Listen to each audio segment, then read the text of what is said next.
Welcome to Brain Vision. So the Broglie's wavelength of an object is given as h over p,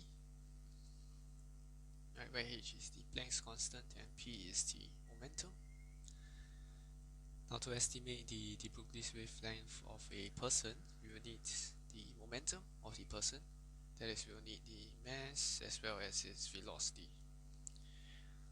So we're going to assume that the person has an average person's mass of about 75 kilograms, and the velocity that he's walking through the door is approximately 1 meter per second.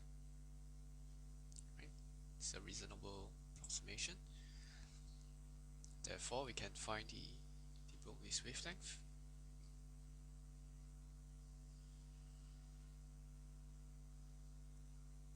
Substituting our values in,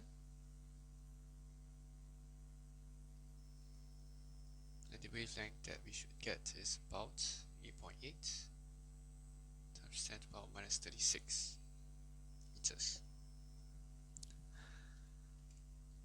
Now, of course, the person, right, passing through a doorway is kind of acting like a slit. Right? The doorway is a slit, while the person passing through acts like the light or wavelength, with some wavelength that is passing through the slit. But because of the size of this wavelength, this is way smaller than the size of the doorway slit, right? So the doorway is on the order of magnitude about 1 meters, which means that this is actually about 10 to about 35 times larger than our wavelength, right? Our de Broglie's wavelength.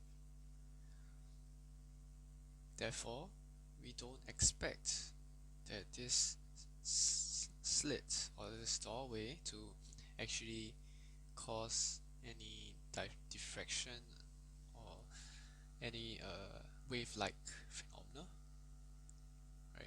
Because this slit is so much larger than our wavelength,